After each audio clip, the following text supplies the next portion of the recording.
Halo pemirsa yang berhati mulia di seluruh Nusantara. Berbagi itu tidak akan membuat kita kekurangan, justru ia mengajarkan kita arti kekayaan yang sesungguhnya. Saya Fine dari CHAO menyapa, salam bahagia, sehat, dan sukses selalu. Amin. Di episode kali ini kita menyapa saudara Engkong Muhammad Ali dengan profesi mantan guru agama dan beli barang bekas dari Betawi. Mari mendengar ceritanya dan sedikit berbagi pengalaman. Tetaplah bersama Chow. Saat ini kita akan membahas 4 topik. 1. Ilmu fotokopi dan cetak biru pikiran cadar. 2. Bahagia. 3. Sukses. 4.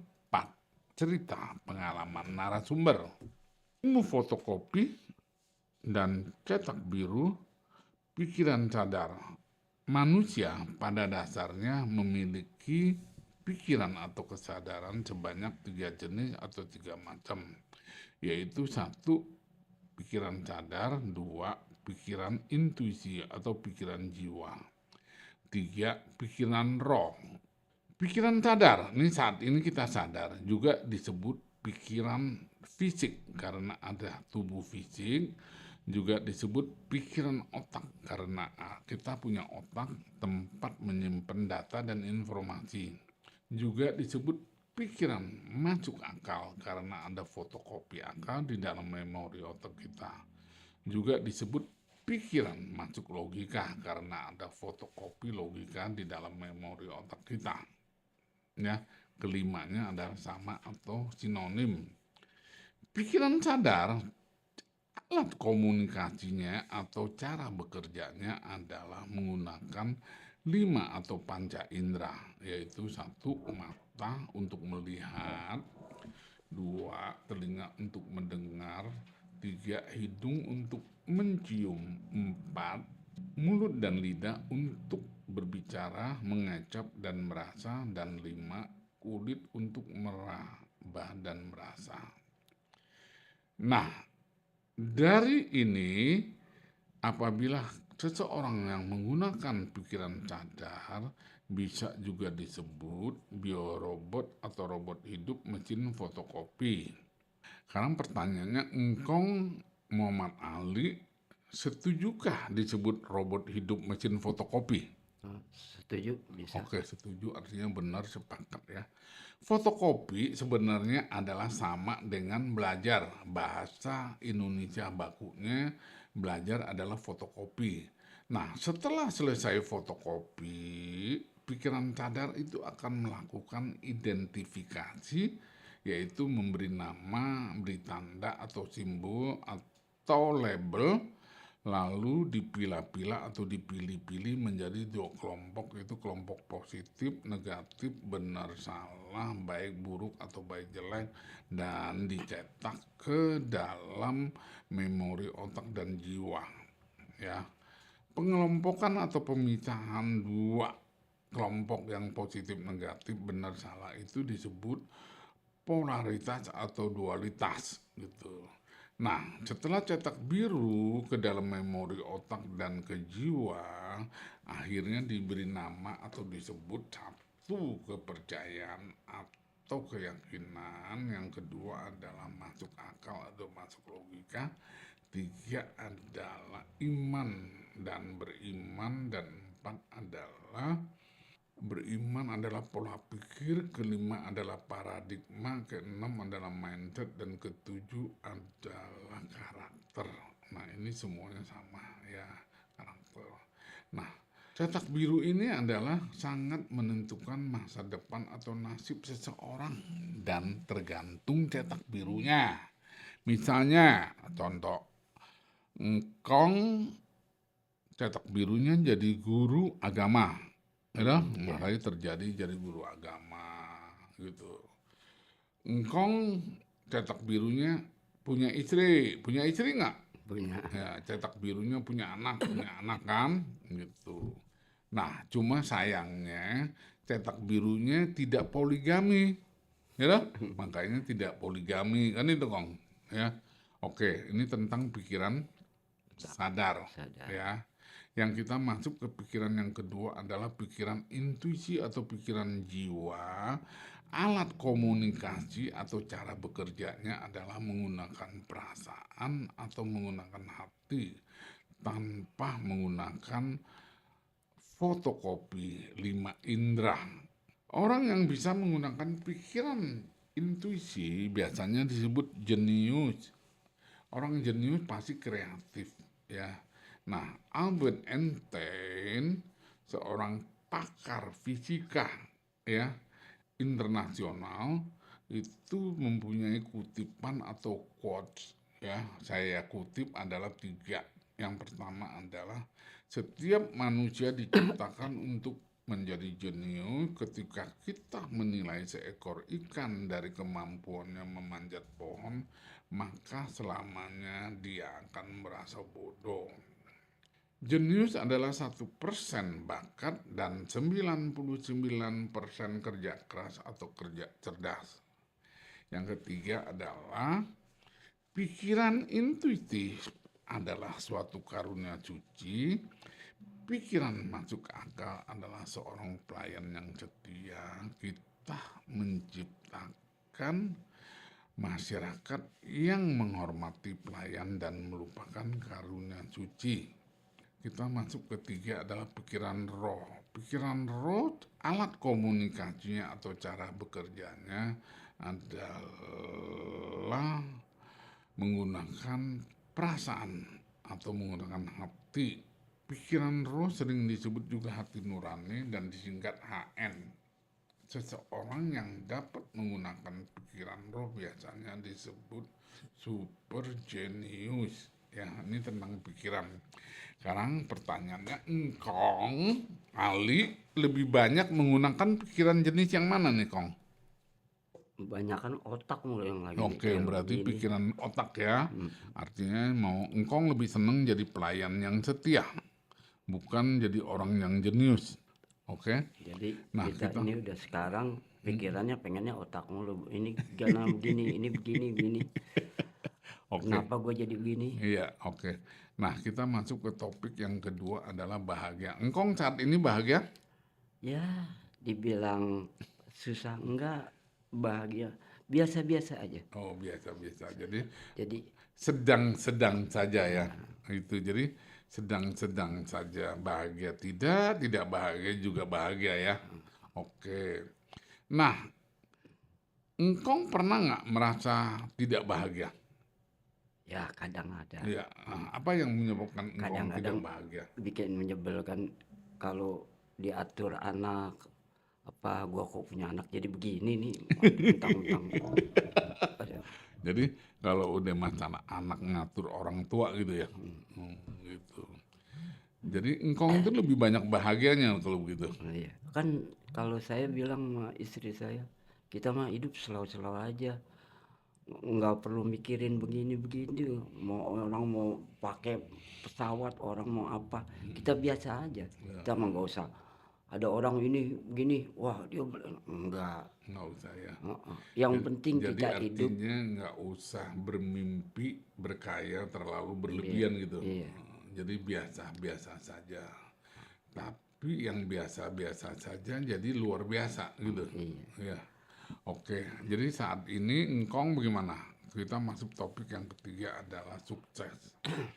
Engkong selama ini dengan usia sekarang ini, engkong sudah merasa sukses belum? Jadi kita mau dibilang sukses ya enggak, mau dibilang belum apa, mau bilang sukses kita mau butuh ini belum, mau begini anak anak begini. Jadi kita nih dibilang sukses ya belum. Oke. Tontonan kita terus kadang-kadang kita mau pergi haji belum ketemu juga gitu. Ngumpulin belum dapat sampai kapan.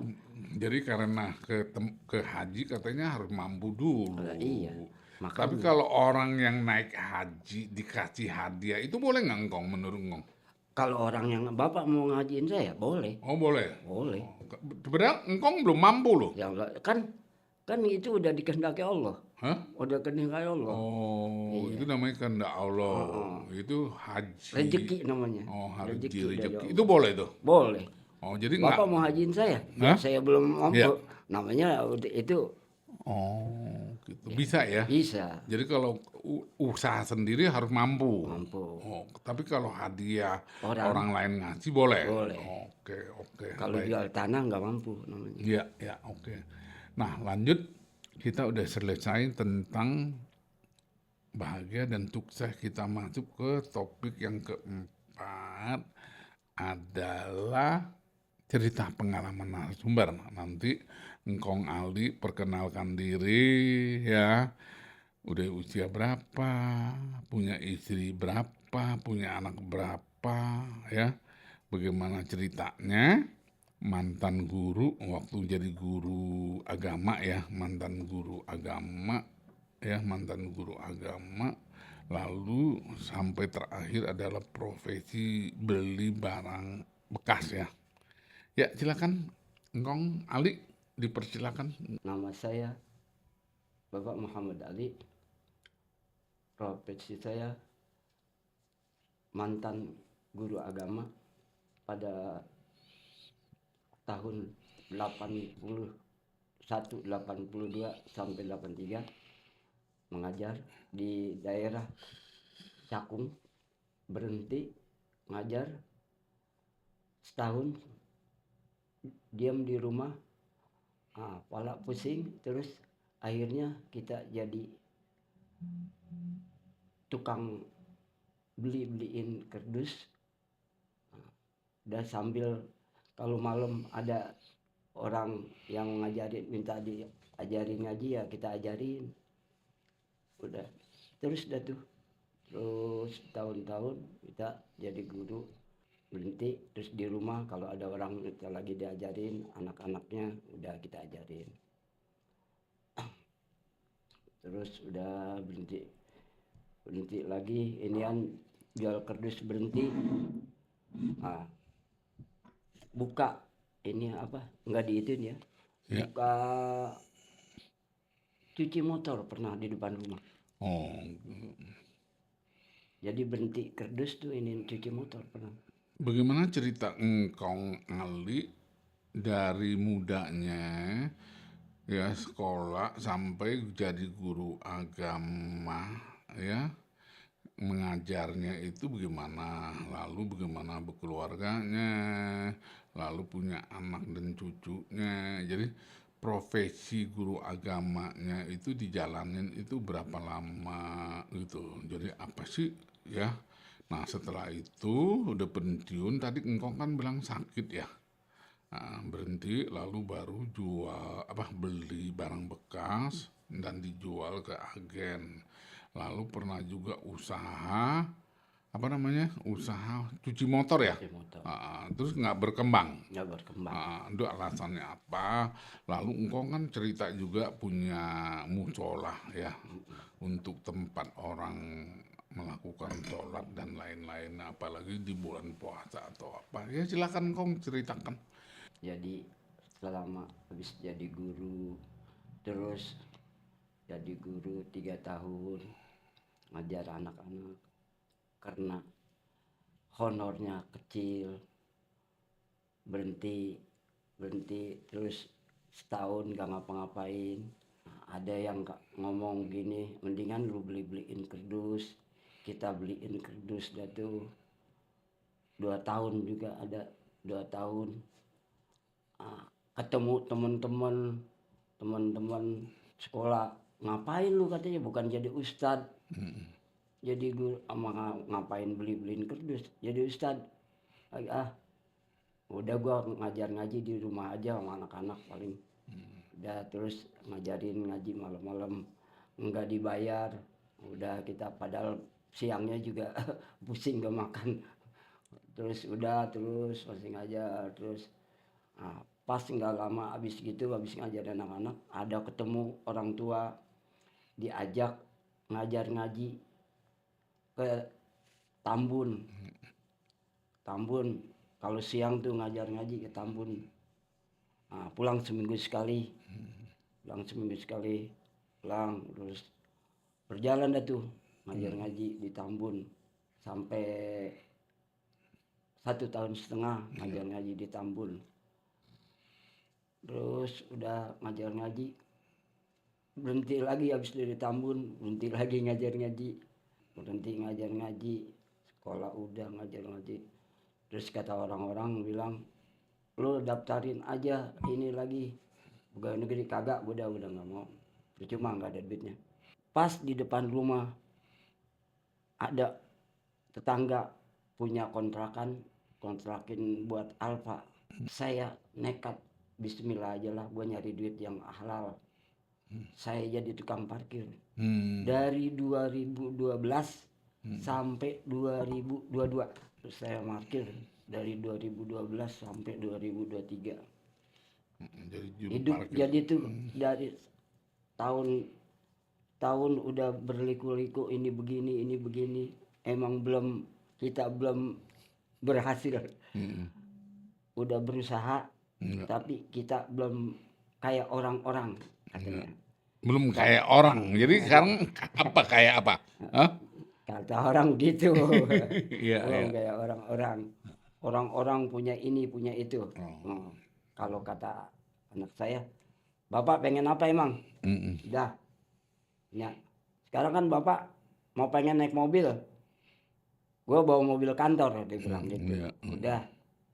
Nggak usah pikirin gituan, Pak. Ngapain gua mau beli mobil, Pak? Orang mobil kantor dibawa pulang. Iya. Udah. Itu anak Asep Rahmat tuh. Udah. Bapak nggak usah mikirin duit lagi, Pak. Nggak usah mikirin makan mau apa. Makan urusan gua udah. Nah, udah kita tenang dah tuh hidup kita. Terus kalau kata orang udah lu udah enak lu mah. Ada yang gua lagi masih pikirin. Orang-orang udah pergi haji, gua belum ini. Tapi duitnya kagak ada. Gua sekarang udah nggak kerja nggak ngapain. Ngumpulinnya dari mana ini? Enggak. Ya saya tahu katanya ada duit dari ini. Ada malaikat datang. Iya. Malaikat mana? Ya Pak, ada lagi yang bilang berdoa aja berdoa. Berdoa juga kalau nggak berusaha kagak dapet lah. Enggak. Bukannya malaikat bisa ngirim tadi Ya, katanya. iya. Jadi berdoa sambil berusaha. Iya. Kalau berusaha doang ya, kalau berdoa doang ya nggak berusaha ya Iya. kagak ada yang kasih. Enggak, iya. Nggak ada hujan turun ketiban kita sama duit kagak. Enggak. Terus? Jadi harus berusaha kita. Nah, jadi sampai sekarang saya kadang-kadang saya lagi iseng. Terus saya mikir, gimana ya gua kalau dikasih mulu duit sama anak. Tiap hari mau beli rokok, mau ngopi, minta nggak enak. Jadi Engkong Ali itu orangnya gengsinya tinggi juga ya?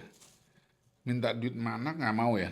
Kan jadi kalau kata istri saya bilang gini, kalau kita ya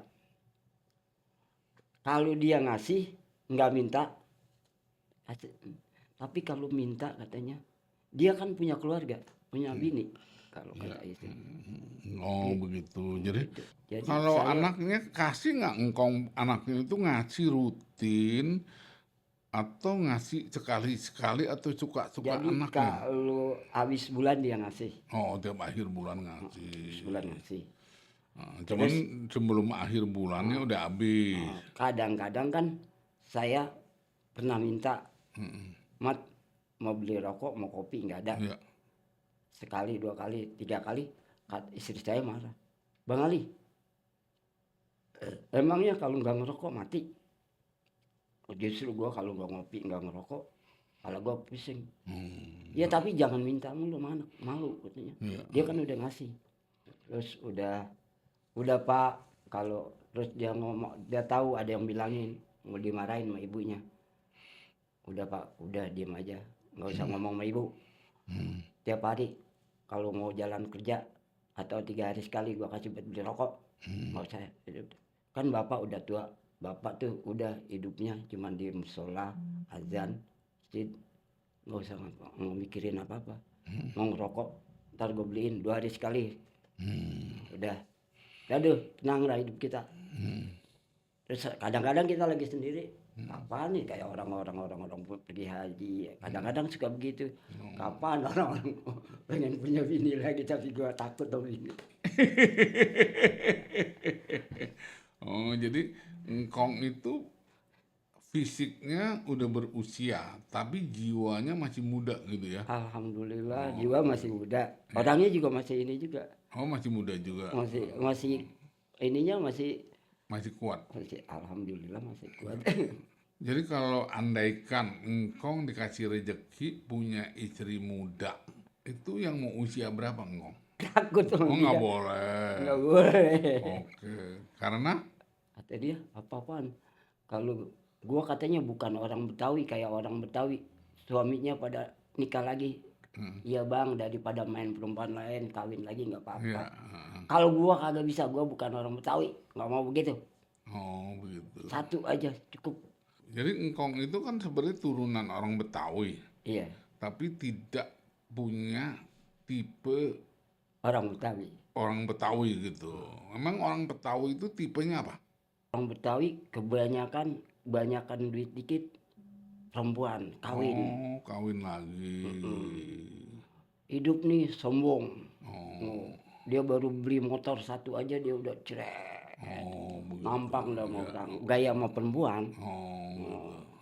Itu kan nggak semua orang Betawi begitu kan, Iya. Kong. Hah? Tapi enggak semua emang. Iya. Kalau dulu banyak, tapi sekarang udah lain lagi. Betawi sekarang yang bau udah pada kere, Oh, dia kere gitu ya. banyak yang kere. Jadi orang Betawi dulu kan tuan tanah, doyan kawin, gitu. Iya, Oh, sekarang Betawi udah pada kere. udah pada kere. Kenapa tuh yang menyebabkan kere itu apa ya, Kong? Ya jadi kan yang kere ini zaman-zaman sekarang nih yang udah pada ini Iya. gara-gara dia punya anak yang minta mobil nggak usaha, yang minta ini nggak usaha, pengen mobil keren usaha kagak apa kagak. Ada jadi saudara sepupu saya sampai habis-habisan itu. Oh, gitu, Kong. Padahal itu tanah warisannya sama tanah warisan saya. Oke, oke. Kan dari engkongnya satu. Iya, betul. Itu. Habis, Habis. habis. Karena memang gaya hidup ya. Gayanya hidup. Jadi itu gara-gara adik saya yang bontot beli mobil baru, rumahnya habis dibangun. Padahal dia boleh kerja. Hmm. Kalau dia enggak kerja, dia tapi pengen mobil, Iya, iya. dijual lah, habis.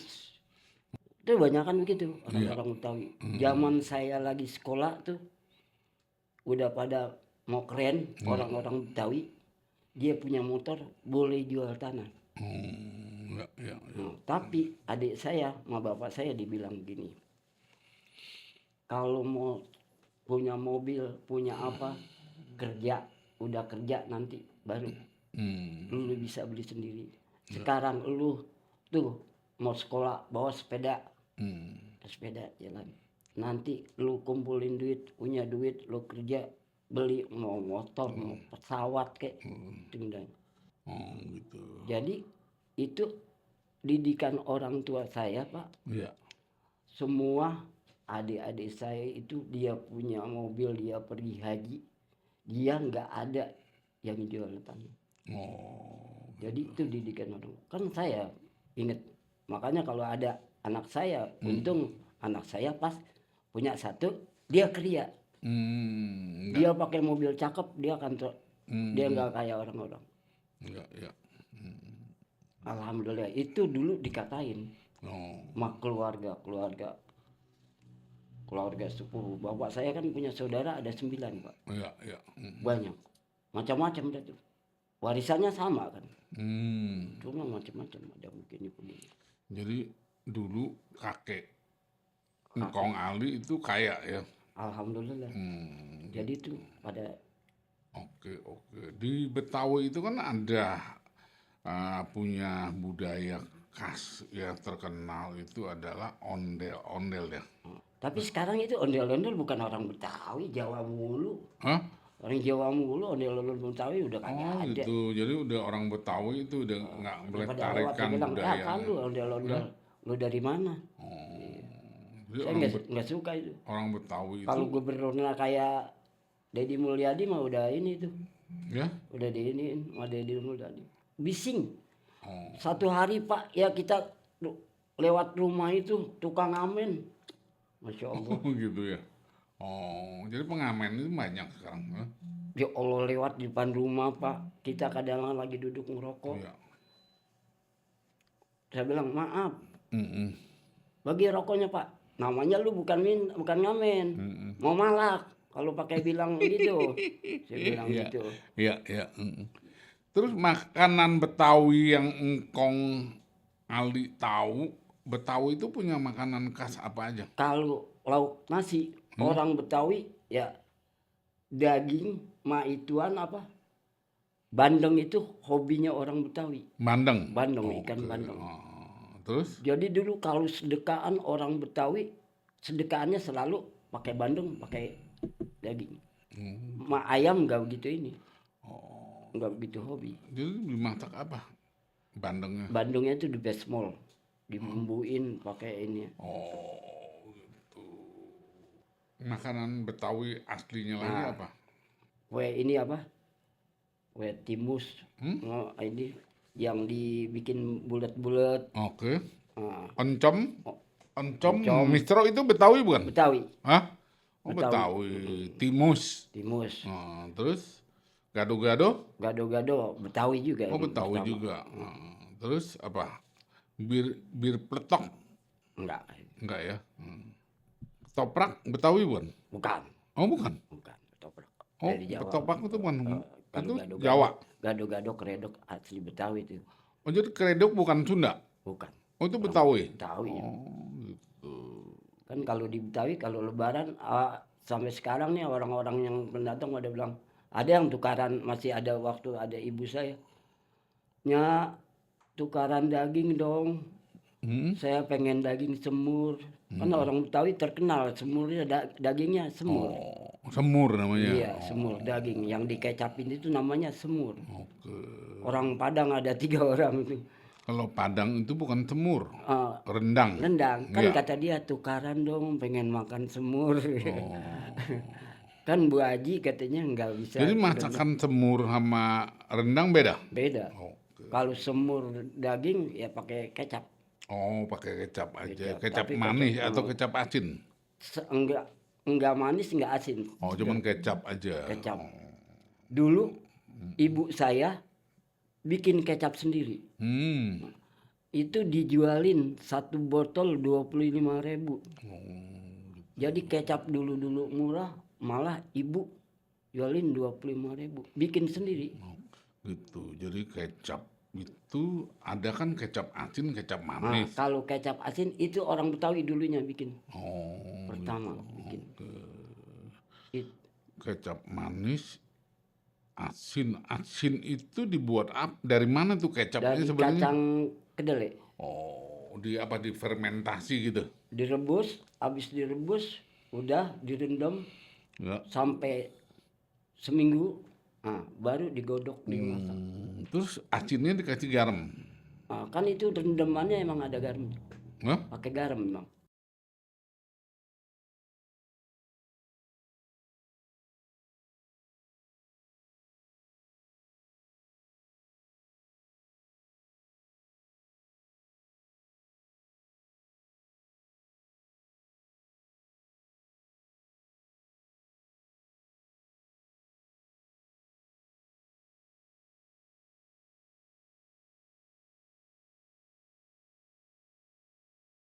Oh, waktu rendamnya. Rendam Itu kalau kacang. kecap manis dikasih gula Jawa gitu. Kayak gula Jawa kali nggak orang. Hah?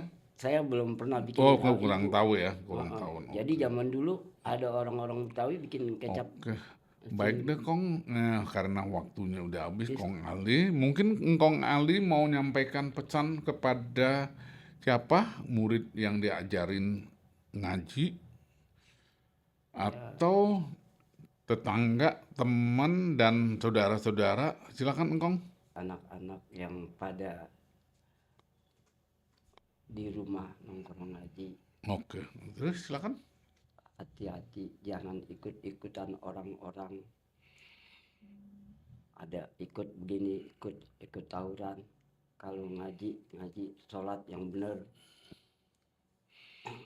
Ada 10 orang tuh di rumah ngaji, jangan suka bohongin orang tua. Dia bohongin mau ngaji, tahu-tahu nggak ngaji, ada yang bilangin oh pergi. Nah, besoknya saya denda tuh. Mm-mm. Udah, itu ada 10 orang ngaji di rumah anak-anak. Udah, terus dia tuh kalau maghrib, kalau hari Minggu saya prayin malam Minggu, takut dia mau main. Udah, praynya jangan malam Jumat. Malam Jumat tuh boleh 2 hari pray. Malam Jumat sama malam Sabtu ada yang ngaji, belajar ngaji anak-anak, teman-teman anak saya itu. Ya, Udah cukup sekian. oke. Cukup gitu. Udah. Oke, terima kasih kepada Engkong Ali atas kebersediaannya sebagai narasumber Kanal Chow.